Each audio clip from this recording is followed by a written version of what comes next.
দেশের বিভিন্ন স্থানে সভা সমাবেশ ও মানববন্ধনের আরও খবর জানাচ্ছেন আবরার মাহি।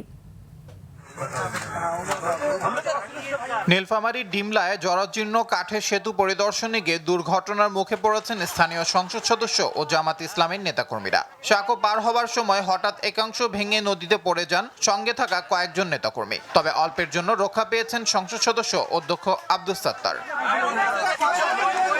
গাজীপুরের কালিয়াকৈরে বৈধ লাইসেন্স ও প্রয়োজনীয় কাগজপত্র না থাকায় জেনারেল হাসপাতাল অ্যান্ড ট্রমা সেন্টার নামের একটি বেসরকারি চিকিৎসা সেবা প্রতিষ্ঠানকে ৫,০০০ টাকা জরিমানা করেছে ভ্রাম্যমাণ আদালত।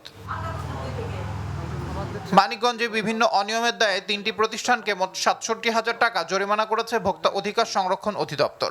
কয়টা অপরাধ করলেন? মুন্সিগঞ্জের শ্রীনগরে কুলসুম বেগম হত্যা মামলায় সুমন শেখকে যাবজ্জীবন কারাদণ্ড দিয়েছেন আদালত। একই সঙ্গে তাকে ২০,০০০ টাকা জরিমানা, অনাদায়ে আরও ১ বছরের কারাদণ্ড দেওয়া হয়।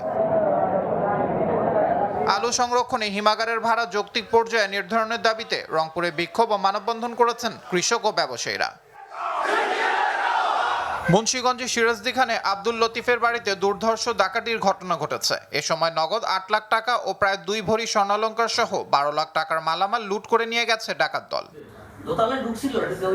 চাঁপাইনবাবগঞ্জে বিদ্যুতের দাবিতে জেলা প্রশাসকের কার্যালয় ঘেরাও কর্মসূচি পালন করেন সরকারি পলিটেকনিক ইনস্টিটিউটের শিক্ষার্থীরা। পরে জেলা প্রশাসকের কাছে স্মারকলিপি প্রদান করা হয়।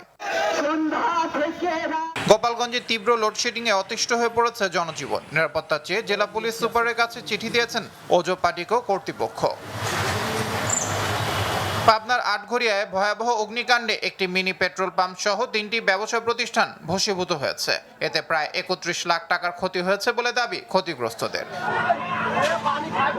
পটুয়াখালীতে নারিকেল বাগান প্রকল্পের উদ্বোধন করেছে the Patuakhali chamber of commerce and industry. বৃক্ষরোপণ কর্মসূচির উদ্বোধন করেন জেলা পরিষদের প্রশাসক স্নেহাংশু সরকার কুটি।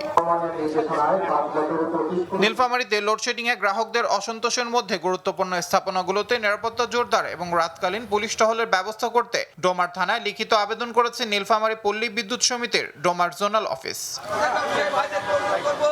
শহর রাখবো পরিষ্কার, এই অঙ্গীকার নিয়ে জামালপুর শহরে পরিষ্কার পরিচ্ছন্নতা ও গণসচেতনতামূলক কর্মসূচি অনুষ্ঠিত হয়েছে। সিলেটের গোয়াইনঘাটে ডাক্তার ইদ্রিস আলী উচ্চ বিদ্যালয়ে ৩৬তম আন্তঃশ্রেণী ফুটবল প্রতিযোগিতা ২০২৬-এর ফাইনাল খেলা ও পুরস্কার বিতরণী অনুষ্ঠান অনুষ্ঠিত হয়েছে।